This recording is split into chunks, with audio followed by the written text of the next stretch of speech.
Welcome to the Red Alert Podcast on the JC Sports YouTube page. We're going to have a Red Alert podcast for you guys tomorrow. Me and Cindy are going to break down what's happened. We're going to break down some of the Four Nations tournaments so you guys can really get involved in that.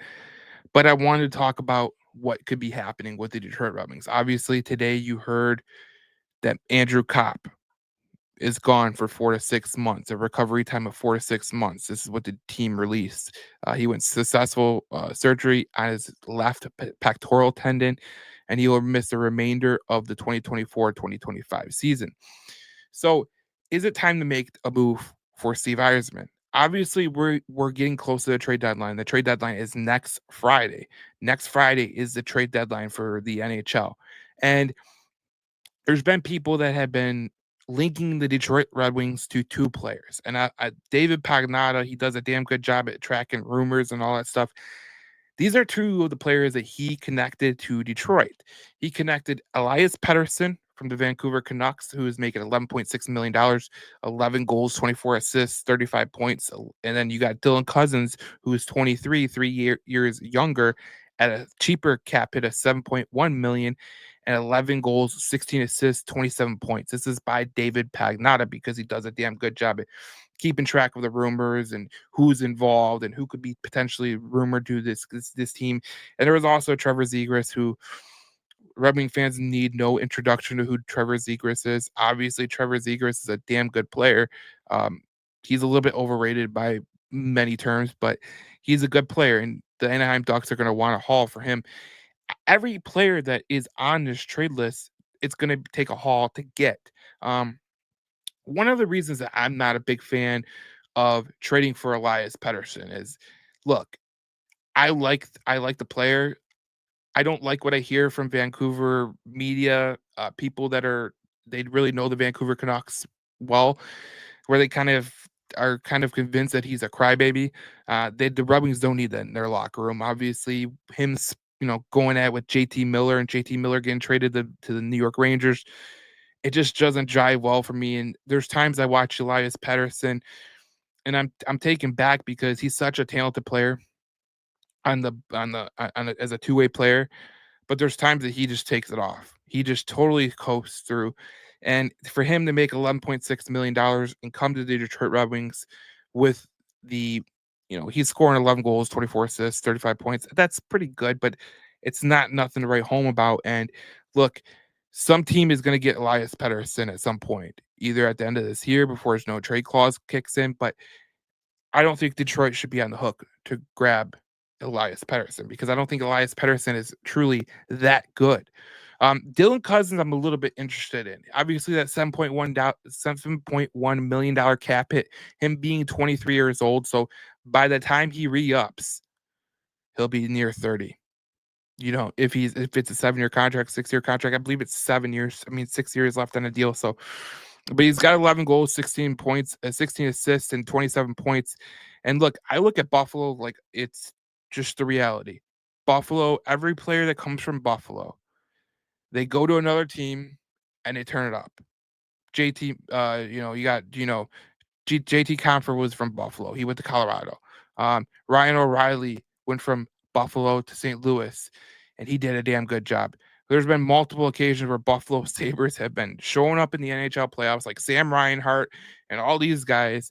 And I think that Dylan Cousins would be a really good ad for the Detroit Red Wings team because obviously with Andrew Kopp going down, you look at Andrew Kopp and there's a lot of Red Wings fans that don't really like Andrew Kopp.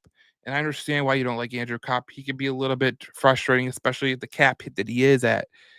But when I look at Andrew Kopp, first of all, he's top 5 in the goals on the Detroit Red Wings right now.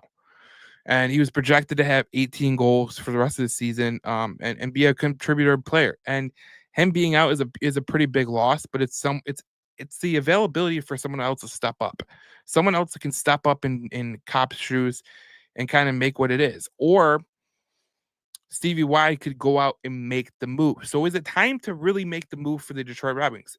Let's be honest. The Detroit Red Wings got to make the playoffs eventually. Todd McLennan's doing a damn good job. I feel like I'm more confident in Todd McLennan being the head coach of this hockey team than I was with Derek Lalonde at any point in time.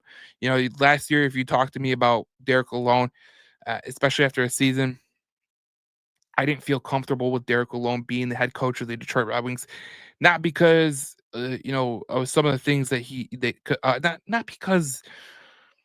not because they fell short of the playoffs. It's because of what happened on the way to being falling short of the playoffs. You know, running Alex Lyon into a wall where he was basically non-existent. When Dylan Larkin went out, you couldn't buy a win.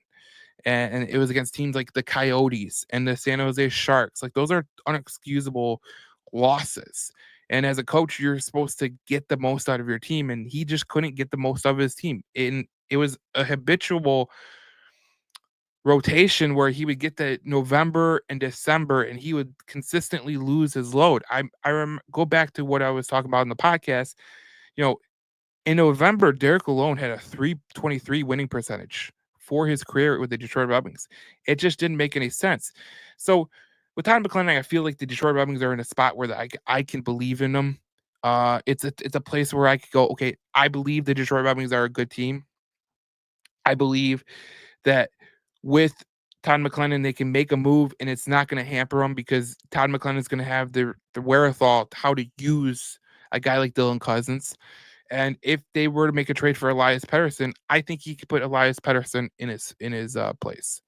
Now, Rick Tockett's a damn good coach with the Vancouver Canucks. He can't do it, but maybe someone like um, Todd McLennan can. And it's just the reality of the situation. The Red Wings need players. I before today, I would have said, let's go get a defenseman. Let's go get a guy like a Ristolainen or someone like that to help out Sider and Evanson, or maybe a Seth Jones if you really want to get fancy. Because I was listening to Frank Saravelli today talk about a potential Seth Jones to Detroit, and he doesn't know if Seth Jones would say yes, and Seth Jones has a no trade clause, so it's just very interesting. But these are two players that have been linked to the Detroit Red Wings, Dylan Cousins and Elias Pettersson. If you're making me choose who I would go with between those two, I would go with Dylan Cousins, and it's simply because every player that the Buffalo Sabres get rid of turns into a stud somewhere else. Simon Reinhart was a total bust with the Buffalo Sabres, and he turned into such a damn good player. So I would be interested to see what Dylan Cousins would truly cost, and if it was something like where it was something manageable, I would make that move. Obviously, Stevie is going to be the decipher of what he's going to do by the trade deadline, and I think there's going to be a lot more rumors coming along over the next couple of days, especially as we get closer to the trade deadline next Friday. But if I'm Stevie Y, if I'm the Red Wings organization, I feel like this is the time to make a move just to get into the playoffs. It doesn't mean that you're selling the farm. It doesn't mean that you're getting rid of like a Nate Danielson or a Sandine Pellica. That's not going to happen. But if you can get rid of a player that potentially you thought was going to be a good player, and you can get rid of him for a better player, and that helps you now and into the future, it's a win. So we'll see what the Detroit Red Wings do coming up to next Friday. Obviously, there's a lot to talk about with the Detroit Red Wings. Join us on the Red Alert podcast tomorrow at 3 o'clock, and Red Alert on the JC Sports YouTube page, on the Red Alert podcast page on Facebook, and on X at Detroit Joe Chap. So we're going to talk about this Red Wings team going for the rest of the season. So and into the off season. So if you're new to the channel, please subscribe to the channel. I really appreciate it. You'll get more Detroit Red Wings content, and you'll get better Detroit Red Wings content than a lot of other places. But there's not many places for Detroit Red Wings content to be shared. So I'm gonna be more consistent this year with my efforts on YouTube. Usually I'm more consistent on Facebook. But we'll see you guys in the next video as we talk more Detroit Red Wings hockey here on the JC Sports YouTube page.